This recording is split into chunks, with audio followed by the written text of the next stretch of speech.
السلام علیکم ورحمۃ اللہ وبرکاتہ۔ نحمده ونصلي ونسلم على رسوله الكريم اما بعد فاعوذ باللہ من الشیطان الرجیم بسم اللہ الرحمن الرحیم۔ یا ایھا الذین آمنوا قوا انفسکم واہلکم نارا وقودها الناس والحجارہ صدق اللہ العظیم۔ غوث اعظم بمنے بے سرو ساما مدد قبلہ دی مدد کعبہ ایمان مدد بگرداب بلا افتاد کشتی مدد کن یا معین الدین چشتی۔ بلند آواز سے پڑھنے الصلاۃ والسلام علیک یا رسول اللہ، الصلاۃ والسلام علیک یا نبی اللہ، الصلاۃ والسلام علیک یا حبیب اللہ، وعلی آلک واصحابک یا نور اللہ، صلی اللہ تعالی علیہ وسلم۔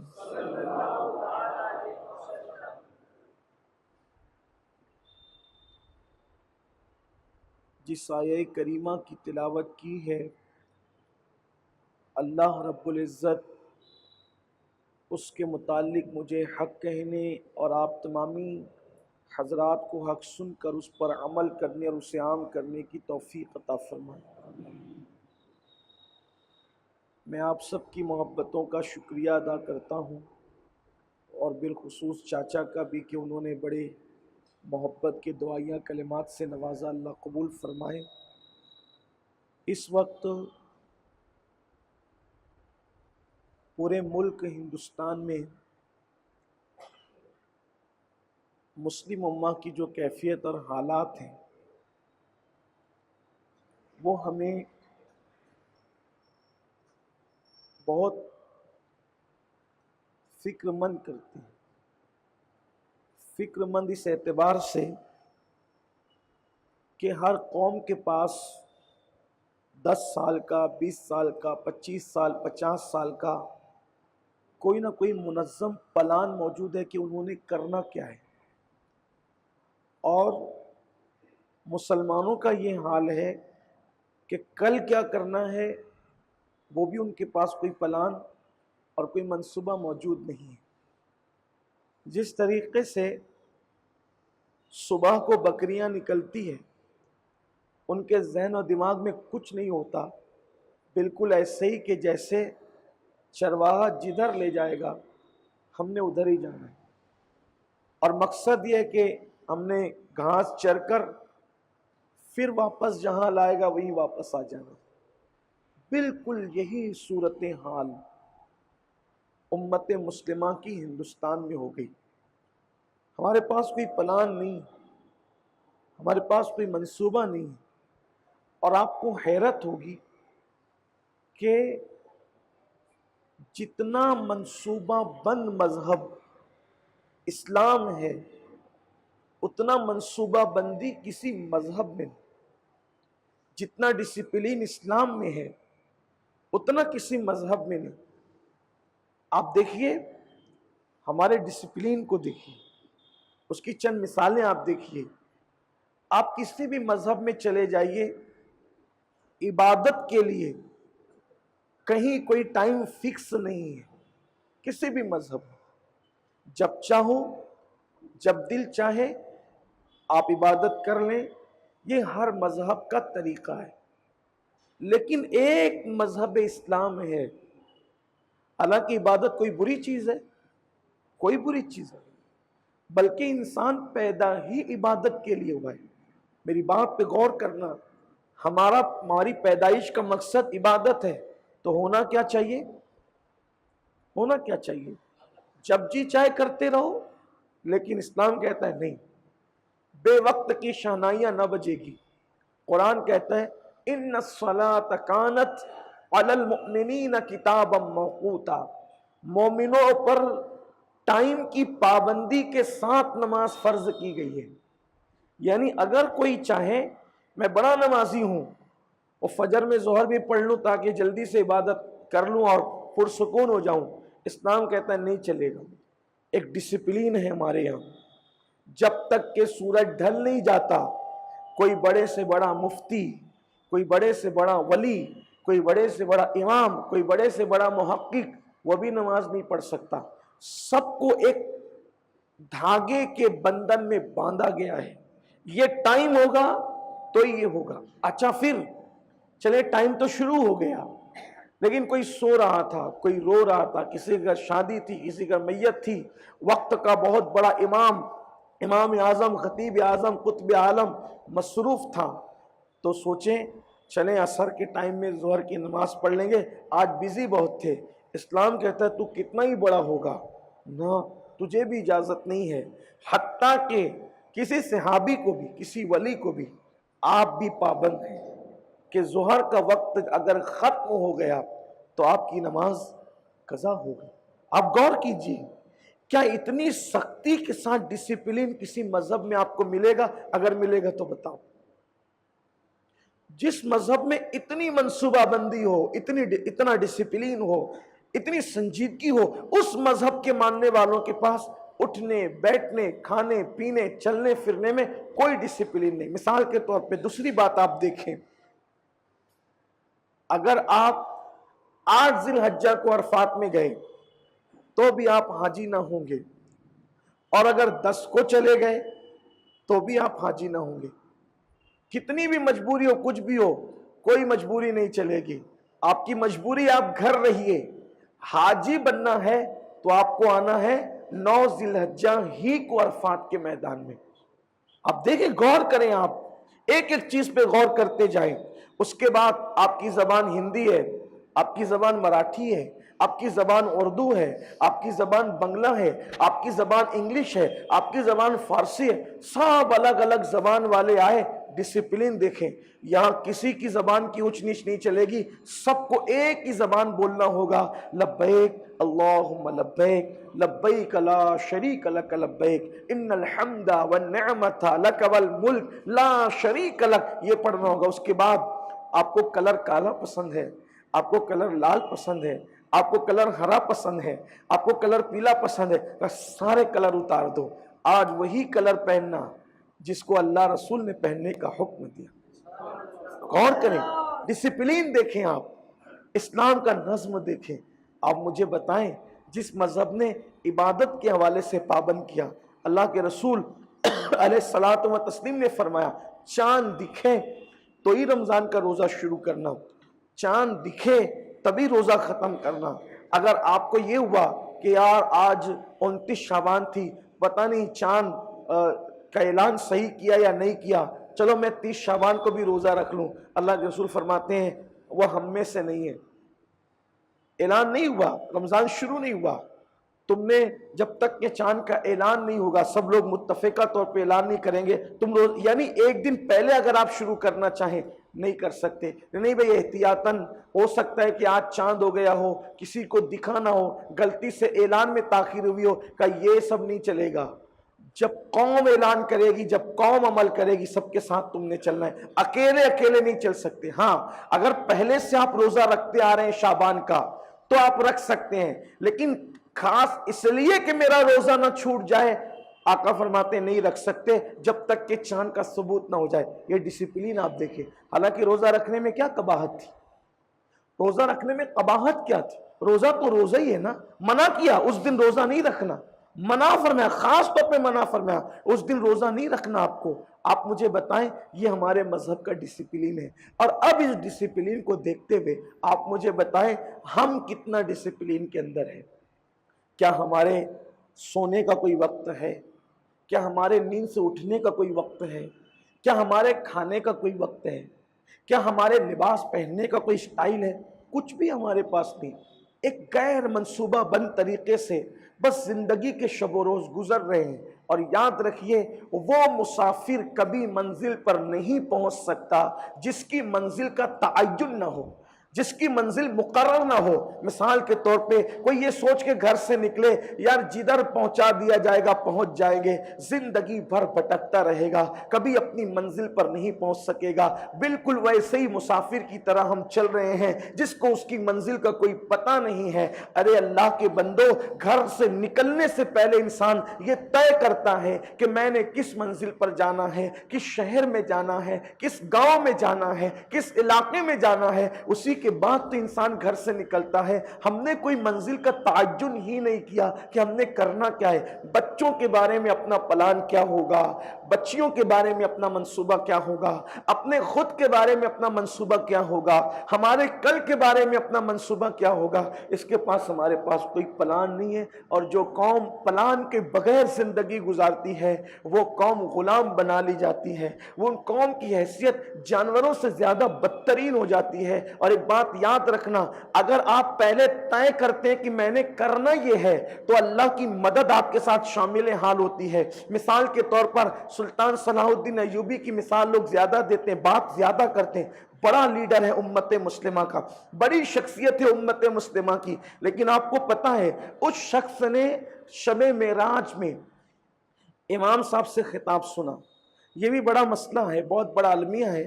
ہمارے جوان بہت شوق سے سننے آتے ہیں خطابات، لیکن جتنی دیر تک کے محفل میں ہیں بس اسی کا اثر ہے. محفل سے باہر گئے الفاظ ختم ہو گئے، کوئی اہمیت نہیں ہے. شوق ہے بس سن لینا ہے. اور یہ قیامت کی نشانیوں میں سے ایک نشانی.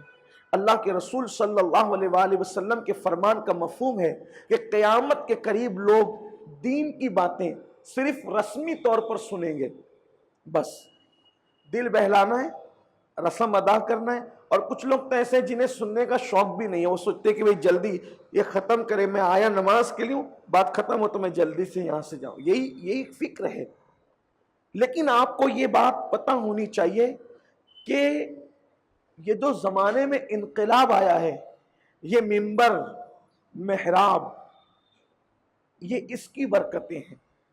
سلطان صلاح الدین ایوبی شب معراج میں، معراج کی شب میں اپنے محلے کی مسجد میں نفل پڑھنے کے لیے آئے، نماز پڑھنے کے لیے. مسجد کا امام منبر پہ بیٹھ کر کہہ رہا تھا، دیکھو اللہ کرے ہمارے محراب سے اس طرح کی باتیں بھی نکلے. ہم تو پتہ نہیں کہ کس بلا میں گرفتار ہے کہ اب تو محراب اور منبر کا مزاج بھی بدل گیا. جمعہ کا بیان کیوں شروع ہوا اس کا پتہ ہی نہیں لوگوں کو. پہلے جمعہ کا بیان نہیں ہوتا تھا. جمعہ کا بیان مقامی زبان میں سب سے پہلے جس نے شروع کیا وہ ہے امیر المومنین سیدنا عمر ابن خطاب رضی اللہ تعالیٰ عنہ. کیونکہ رسول اللہ کے ظاہری دور میں خطبہ ہوتا تھا، 2 خطبے. اور وہ خطبہ کیا ہوتا تھا؟ یہ وہ جو خطبے آپ سنتے ہیں نا ہر جمعہ کو، یہ خطبے نہیں ہوتے تھے کیونکہ ان کی زبان عربی تھی. تو وہ خطبے ہی میں نصیحت ہوتی تھی. خطبے کا مطلب وہ نصیحت ہوتی تھی. اللہ کے رسول نصیحت کرتے تھے، عنوانات پر ڈراتے تھے، گفتگو فرماتے تھے، اسی میں گفتگو ہو جاتی تھی سب خطبوں میں کیونکہ ان کی زبان عربی تھی. لیکن جب اسلام عرب سے نکل کر عجم میں پہنچا اور فاروق اعظم نے فرمایا انہیں عربی آتی نہیں، تو ان کو اپنی مقامی زبان میں کچھ واعظ و نصیحت کی جائے، واعظ و نصیحت کی جائے تاکہ وہ زندگی گزارنے کا اصول سیکھیں. اس مقصد کے تحت مقامی زبان میں جب وہ خطبے سے پہلے یا خطبے کے بعد، نماز کے بعد یا نماز سے پہلے یہ سلسلہ شروع کیا. اللہ سیدنا فاروق اعظم پہ رحمتیں فرمائے. کتنا بڑا کام کیا انہوں نے، بڑے بڑے کام کیے. بڑی عظیم ہستی ہے، میرے نبی کے جانشین دوم، بڑے عظیم انسان ہے. انہوں نے ایسے کچھ نئے کام شروع کیے جو انہی کا حصہ ہے. جیسے تراویح جماعت کے ساتھ، یہ فاروق اعظم کا حصہ ہے. اسی طریقے سے جو ہے وہ بیت المال کا قیام، یہ انہی کا حصہ ہے. اسی طرح سے فوجوں کی ٹریننگ کا نظام انہی کا حصہ ہے. سٹیزن جو شہری ہوتے ہیں ان کو مہینہ وظیفہ دینا، ماہانہ وظیفہ دینا، یہ انہوں نے شروع کیا. یعنی انہوں نے ایسی چیزیں شروع کی جو انہی کا حصہ ہے. اور ایک بات آپ کو بتاؤں، جب وہ وظیفہ شروع کر رہے تھے، اپنے ہندوستان میں نہیں ہے، ان ممالک میں، ہندوستان، پاکستان جیسے، بنگلہ دیش جیسے ملکوں میں نہیں ہے. یورپ آپ چلے جائیں تو آپ کو پتہ چلے گا، جو وہاں کے شہری ہوتے ہیں، حکومت ان کو ہر مہینے کچھ نہ کچھ وظیفہ دیتی ہے. تو لوگ ناز کرتے ہیں، دیکھو وہ لوگ کیسے کرتے ہیں. ہم کہتے ہیں انہوں نے سیکھا کس سے، ذرا یہ تو بتاؤ. یہ خاص بات ہے مسلمانوں نے کوئی چیز کسی سے سیکھا نہیں تھا، لوگوں نے مسلمانوں سے سیکھا. ہاں، آپ سیکھنے والی قوم نہیں ہو، آپ سکھانے والی قوم. یہ جو ذہنی غلامی ہے نا، ذہنی غلامی کہ جو کر رہا ہے اس سے وہ چیز لے لو، نہ، ہمیں یہ کرنا ہی نہیں ہے. کیوں؟ اس لیے کہ چوری وہ کرتا ہے جس کے گھر میں دولت موجود نہ ہو. جس کا گھر دولت کے انبار سے بھرا ہوا ہو، اسے چوری کرنے کی، مانگنے کی ضرورت کیا ہے؟ ارے مصطفیٰ جان رحمت کی اداؤں سے اسلام کا گھر مکمل بھرا ہوا ہے، انہی کو دیکھتے جاؤ، زندگی گزارتے جاؤ. انہی کو دیکھو نا، ان کی راتیں، ان کی صبحیں، ان کی شامیں، ان کی عادتیں، ان کے شب و روز دیکھو. اللہ اکبر، ایسا حسن و جمال ہے. اگر نقل کر لو ان کی نقل کر لو تو اللہ کا بھی پیار ملے اور بندوں کا بھی پیار ملے. اللہ نے اپنے محبوب بننے کا جو طریقہ بتایا، کیا بتایا؟ فرمایا قل ان کنتم تحبون اللہ فاتبعونی یحببکم اللہ. اے محبوب ان سے فرما دو کہ اگر تم اللہ کے محبوب بننا چاہتے ہو، اللہ فرماتا ہے ان سے کہو کہ میرے پیچھے پیچھے چلو، یعنی میری اداؤں کو اختیار کرو، تم میرے محبوب بن جاؤ گی. تو میرے آقا صلی اللہ علیہ وآلہ وسلم کے دیوانوں، عرض یہ کر رہا تھا، آج ہم ذہنی غلامی کا شکار. ذہنی غلامی کا مطلب کہ کوئی بھی کچھ بھی کر رہا ہو اس سے وہ لیں گے. یہ بھی نہیں دیکھتے کہ اچھی چیز ہے کہ بری چیز ہے، نہیں، بس لے لیا. حالانکہ ہمیں کسی اور کو نہیں دیکھنا. جیسے آپ دیکھیے آج ہمارے نوجوانوں میں جو شراب کی اور نشے کی جو لت ہے، آپ اس کی سب سے بڑی وجہ، کوئی کچھ بھی سمجھے، میں فلموں کو سمجھتا ہوں، سیریلوں کو سمجھتا ہوں. کیوں؟ کیونکہ فلموں میں دیکھا، سیریلوں میں دیکھا کہ کوئی محبت میں ناکام ہوا، ٹینشن میں ہوا، نشہ کرنے لگا، تو یہ بھی نقل کرتے ہیں، نشہ کرتے ہیں اور اس میں تباہ ہو جاتے ہیں. اللہ کے بندو، یہ سمجھتے کیوں نہیں ہو کہ اس کی 3 گھنٹے کی فلم میں وہ پیدا بھی ہوتا ہے، اس کی پوری زندگی ختم ہو جاتی ہے. ہماری زندگی 3 گھنٹے نہیں ہے، ہمیں تو پوری زندگی مکمل کرنا ہے. ہم 3 گھنٹے کے لیے تھوڑی پیدا ہوئے. اگر ہم بھی 3 گھنٹے کے لیے پیدا ہوئے ہوتے تو جو چاہتے کر لیتے، لیکن وہ 3 گھنٹے کی فلم ہے، وہ ناٹک ہے، وہ ناٹک ہے، وہ کھیل ہے، وہ تماشا ہے. تماشا کرنے والوں کو بھی کوئی اپنا آئیڈیل بناتا ہے، تماشائیوں کو بھی کوئی اپنا آئیڈیل بناتا ہے. کتنی نادانی ہے مسلمانوں. آئیڈیل ہی اگر کسی کو بنانا ہے تو اللہ تعالیٰ نے صرف ایک ذات کو فرمایا آئیڈیل بنانے کے لیے، لَقَدْ كَانَ لَكُمْ فِي رَسُولِ اللَّهِ أُسْوَةٌ حَسَنَةٌ، کہ تمہارے نبی کی زندگی تمہارے لیے بہترین نمونہ ہے. کوئی اور انسان کے بارے میں نہیں کہا کہ اس کو آئیڈیل بنانا، استاد کو آئیڈیل بنانا، پیر کو آئیڈیل بنانا، امام کو آئیڈیل بنانا، نہ. کیونکہ اسلام جانتا ہے، اللہ کے علم میں یہ بات ہے، امام 10 باتیں اچھی کرے گا، ہو سکتا ہے غلطی اس سے ہو جائے، ممکن، پوسیبل ہے. استاد 10 باتیں اچھی کرے گا، ایک بات اس سے غلط ہو جائے، اگر وہ آئیڈیل بن گیا تو 9 باتیں آدمی صحیح کرے گا، 10ویں بات میں جیسے اس نے غلطی کی اس میں بھی غلطی کرے گا. آئیڈیل وہ ہو جو کبھی غلطی کر ہی نہ سکے. آئیڈیل وہ ہو جو کبھی غلطی کر ہی نہ سکے، بلکہ غلطی اس کے قریب سے کبھی گزر نہ سکے. جو صرف معصوم نہ ہو بلکہ سید المعصومین ہو، اس کے مسکرانے کا انداز بھی منفرد ہو، اس کے رونے کا انداز بھی منفرد ہو. آپ کو میں پوچھتا ہوں، توجہ کرنا، اگر آدمی ہنستا ہے تو بھی لوگ اس کا مذاق اڑاتے ہیں. دیکھو کیسے ہنس رہا ہے. کچھ لوگ کی نقل اتاری جاتی ہے نا، کیسے، کیونکہ وہ ہنستا ہے تو عجیب، کچھ لوگ ہنستے ہیں تو عجیب ہنستے ہیں، کچھ روتے ہیں تو ان کی مذاق بنتی ہے. وہ کیسے رو رہا ہے، مگر قربان جائیں، حضور کا ہنسنا بھی دیکھیں اور حضور کا رونا بھی دیکھیں. لکھا ہوا ہے کہاں کیسے ہنسے، کتنا ہنسے، کب ہنسے. آپ کو حیرت ہوگی، صحابہ کہتے ہیں پوری عمر میں کبھی کہاں لگانے کی آواز ہم نے سنی ہی نہیں. جب بہت خوشی کا موقع ہوتا تھا تو مسکرا دیتے تھے, آگے کے دانت نظر آتے تھے اور اس سے روشنی نکلنے لگتی, اور بہت زیادہ ہنسنے کا خوشی کا موقع ہوتا تو اتنا مسکراتے کہ داڑیں نظر آنے لگتی, کبھی ہنسنے میں آواز ہی نہیں ہے. اور جب روئے تو رونا بھی ایسا بے مثال کہ رونے میں بھی کبھی لوگوں نے آواز نہیں سنی. جب آنسو نکلتے تھے ایک دم خاموشی سے موتیوں کی طرح جھڑتے چلے جاتے تھے, اور داڑھی پر آتے تھے اور دامن کو تر کر کے گزر جاتے تھے. آپ اندازہ کریں کہ جس کا رونا اور ہنسنا بھی اتنا بے مثال ہو, ایسی ہستی کو آئیڈیل بنانے کی بجائے ہم تماشائیوں کو آئیڈیل بنا رہے ہیں. بہت بڑا المیہ, اپنی زندگی ضائع کر رہے ہیں ہم بغیر منصوبے کی. زندگی یہی ہوتی ہے جو ہم کر رہے ہیں. تو بہرحال میں عرض کر رہا تھا کہ وقت پر ہمیں گفتگو مکمل بھی کرنا ہے کہ آپ نے محبت کی اور آپ نے 15 منٹ بڑھا دیا, 1:45 کی جماعت کی. میں اس پہ ذمہ داروں کا مشکور ہوں. تو سیدنا صلاح الدین ایوبی رحمۃ اللہ علیہ ایک جوان تھے اور شب معراج میں نفل پڑھنے کے لیے مسجد کا امام منبر پہ بیٹھ کر کہتا ہے, اے نفل پڑھنے والوں, معراج میں اس سے بڑا بھی تو کوئی کام تمہارے لیے ہے. اے نفل پڑھنے والوں, اس سے بڑا کام بھی تو معراج میں تمہارے لیے ہے. وہ کیا ہے؟ سب جوان متوجہ ہو گئے. دیکھیے باتیں سب سنتے ہیں, کوئی ایک بھی عمل کر لے انقلاب آتا ہے. سب کے کان متوجہ ہو گئے. اللہ کی نماز سے بڑا, وہ بھی نفل سے بڑا, نماز سے بڑھ کر کون سا کام ہو سکتا ہے؟ تو اس امام نے کہا, آج تک اس امام کا نام بھی لوگوں کو تاریخ میں محفوظ نہیں, کس مرد قلندر کی زبان سے نکلی تھی بات. اس نے کہا تم یہاں اپنی مسجد میں نفل پڑھ رہے ہو, اس نفل سے تو افضل تھا کہ تم اس کی فکر کرتے کہ رسول اللہ نے شب معراج جس مسجد اقصی میں نبیوں کی امامت کی, اس کو تم اہل کتاب کے قبضے سے چھڑا لاتے.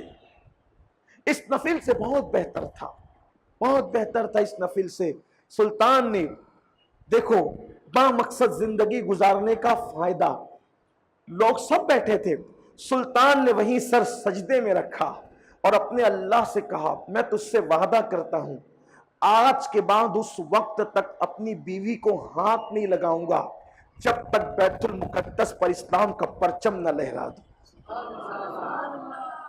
عزم دیکھیں, حوصلہ دیکھیں, مقصد اور منصوبہ دیکھیں. آسان تھا؟ کوئی توے پہ انڈا فرائی کرنا تھا بیت المقدس کو آزاد کرانا؟ لیکن جو با مقصد طور پر زندگی گزارتے ہیں ان کا مددگار اللہ ہوتا ہے. جو با مقصد طور پہ زندگی گزارتے ہیں وہ وقت کو ضائع نہیں کرتے. آج مسلمانوں کے پاس کیا مقصد ہے, کیا ایم ہے ہماری زندگی کا؟ آپ مجھے بتائیں ہم کس طرح جی رہے ہیں. اور پھر حیرت آپ کو ہوگی کہ اس جوان نے کوشش شروع کی. جب اس نے اپنی زندگی کا آغاز کیا تو ایک معمولی سپاہی تھا, ایک معمولی سپاہی سے اس نے اپنی زندگی کا آغاز کیا, اور جب وہ آنکھیں بند کر رہا تھا تو دنیا اسلام کا وہ سب سے بڑا سپہ سالار تھا. یعنی قوم کے لیے جن کے سینوں میں منصوبے ہوتے ہیں اللہ کبھی ان کو ضائع نہیں فرماتا, ذلیل نہیں فرماتا. اور اتفاق دیکھیے, جس دن صلاح الدین نے پلان بنایا تھا بیت المقدس کی آزادی کا, وہ دن, وہ شب معراج تھی, اور جس دن مسلمانوں کو چابیاں مل رہی تھی عیسائیوں کے ہاتھوں سے, وہ 26 رجب کا دن تھا, اور آنے والی شام 27 رجب کی تھی. سلطان نے کہا کتنا خوبصورت دن ہے کہ آج رجب کی 26 تاریخ گزر کے 27ویں شب آئے گی تو معراج ہوگی. اور صلاح الدین نے جب چابیاں لی تو آنکھوں میں آنسو آ گئے. محلے کی مسجد میں نماز ادا کرنے گئے تھے, اور آج شب معراج میں نوافل پڑھیں گے مسجد اقصی کے اندر. اسی رات اللہ تعالیٰ نے مسجد اقصی پر اسلام کا پرچم لہرایا. کہنے کی بات یہ, ایک مقصد ہو. اب کیا مقصد ہونا چاہیے یہ تو آپ سنیں, با مقصد کیا ہونا چاہیے. جو پیرنٹس ہیں, ماں باپ ہیں, ان سے میری گزارش ہے, پہلی چیز یہ کہ اپنے بچوں کو تربیت کا ایک نظام دیجیے. بچوں کی تربیت یہ سب سے بڑا کام ہے،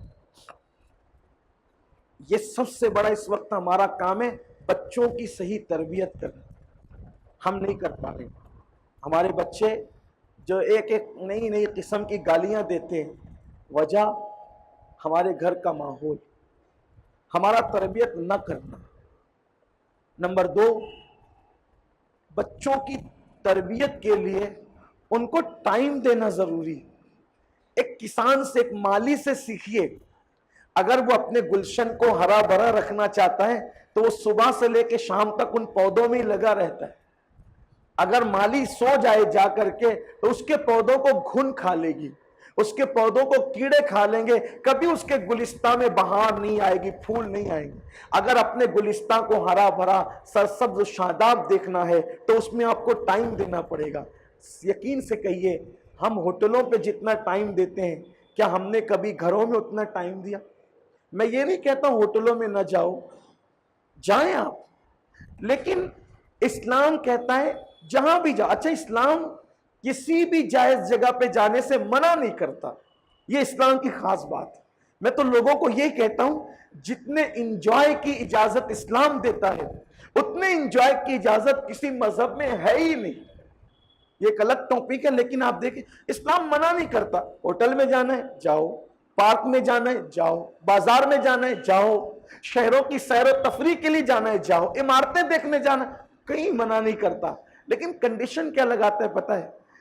جتنی ضرورت ہے بس اتنی دیر کے لیے جاؤ، اس کے بعد وہاں سے نکل جاؤ۔ میں اس کو قرآن سے بتاتا ہوں آپ کو، دیکھیے قرآن کیا کہتا ہے؟ یا ایھا الذین آمنوا اذا نودی للصلاۃ من یوم الجمعہ، اے ایمان والو جب تم جمعہ کی اذان سنو تو کیا کرو؟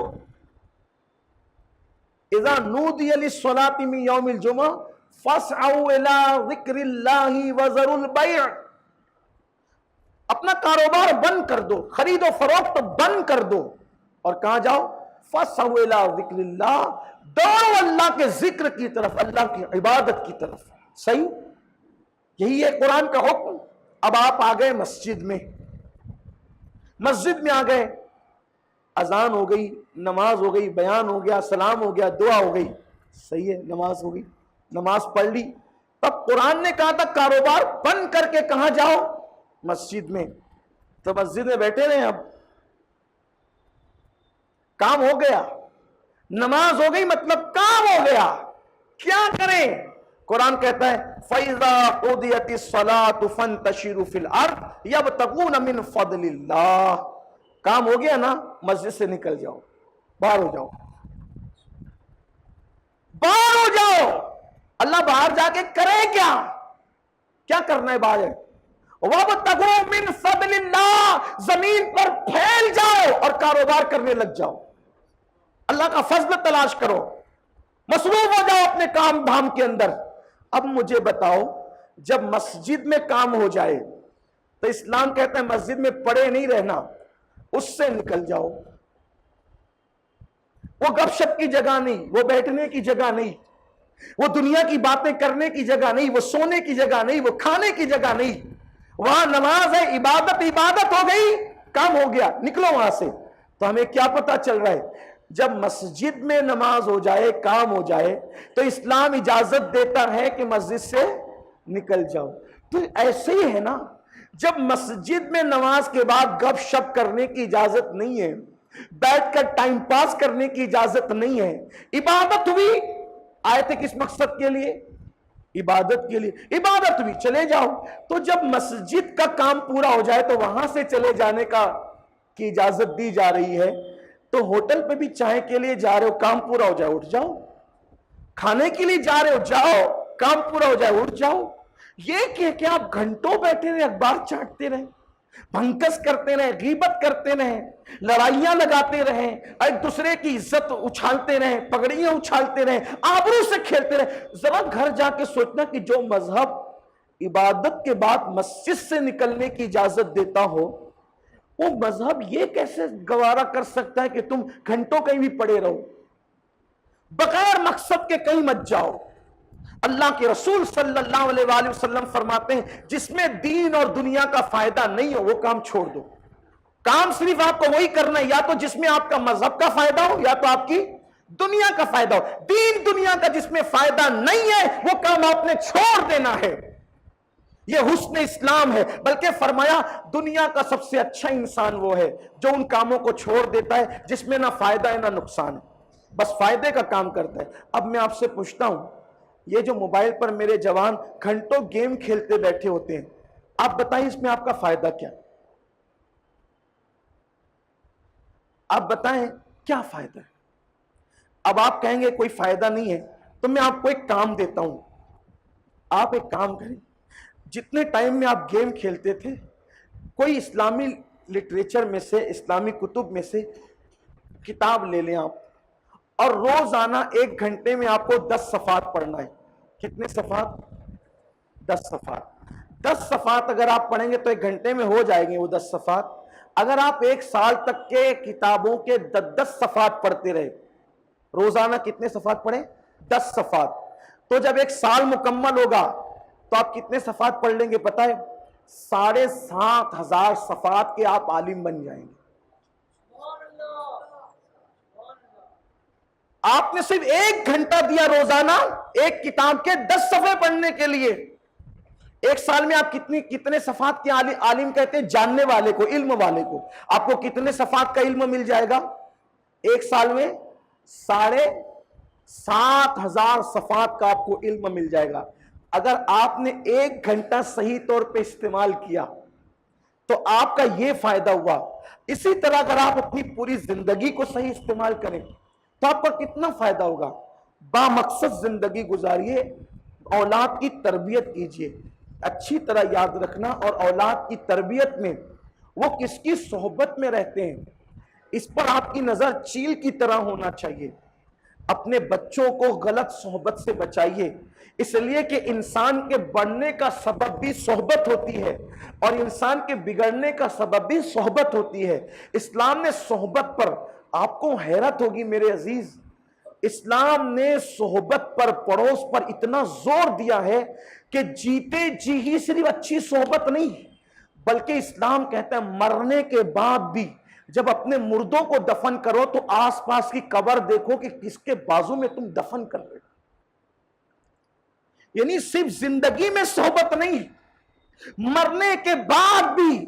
یعنی تم کسی مجرم, فاسق, فاجر, کافر کے بازو میں اپنا مردہ دفن مت کرنا, ورنہ اس کے عذاب کی نحوست سے یہ بھی پریشان رہے گا.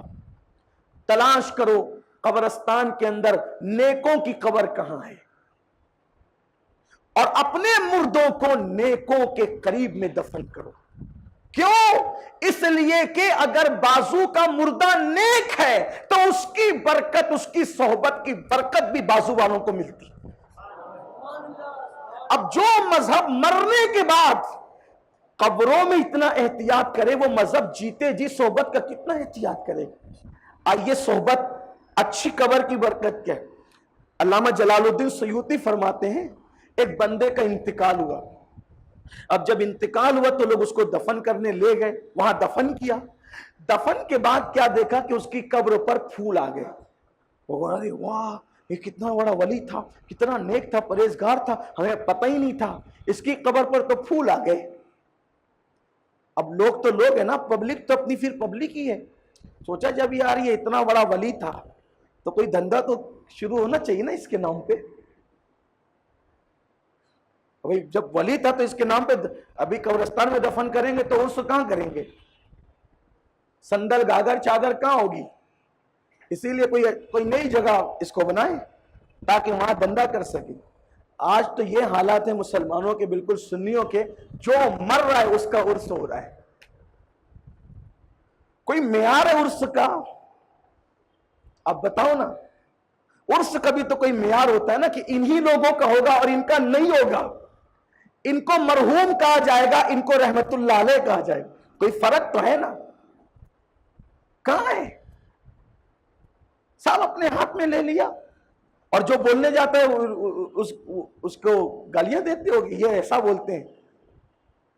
ہر ایک کا عرس کرنے کا نقصان بتاؤں آپ کو, ہر ایک کا عرس کرنے کا نقصان یہ ہے کہ اگر آپ نے چٹنگ باز لوگوں کا عرس کیا تو جو اصلی ولی ہیں ان کو بھی لوگ ایسے سمجھیں گے کہ یہ بھی ویسے ہی رہے ہوں گے اور ان کے ماننے والوں نے ان کو بڑا چڑھا دیا، نقصان ہوا۔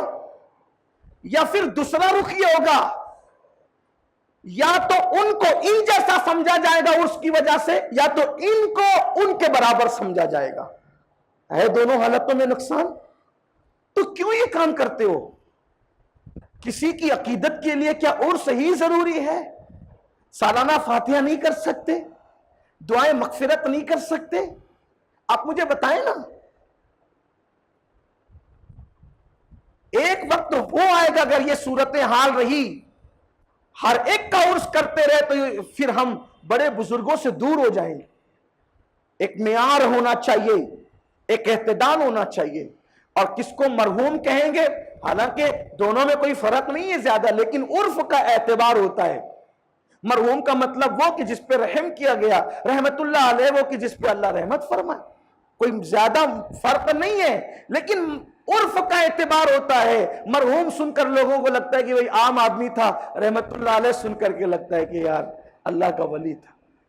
آج کل تو جو قرضے چھوڑ کر گئے وہ بھی رضی اللہ عنہ کہے جا رہے ہیں۔ کیا حال ہے میری قوم کا، سوچے نہ ذرا۔ جن کے بارے میں مشہور تھا کہ وہ کبھی رمضان شریف کے روزے بھی نہیں رکھتے تھے، وہ بھی رضی اللہ عنہ کہے جا رہے ہیں۔ کوئی شعور تو ہوتا ہے، دین کے ساتھ یہ مذاق ہوگا اور سب چپ رہیں گے؟ کوئی ہے بولنے والا حق کے لیے؟ کسی کے منہ میں ہے زبان؟ ہم کہاں ہیں؟ ہم دین سے کہیں باہر نہ ہو جائیں۔ دین سے کہیں لوگ دودھ میں پانی ملاتے ملاتے ایک وقت ایسا آئے گا کہ دودھ میں پانی نہیں ملتا رہے گا، پھر پانی میں دودھ ملنے لگے گا۔ یہی صورتحال ہوگی، یہ بھی چلے گا، یہ بھی چلے گا، یہ بھی چلے گا، ایک وقت ایسا آئے گا کہ سب چلے گا، پانی ہی رہ جائے گا، دین کا دودھ کہاں رہے گی؟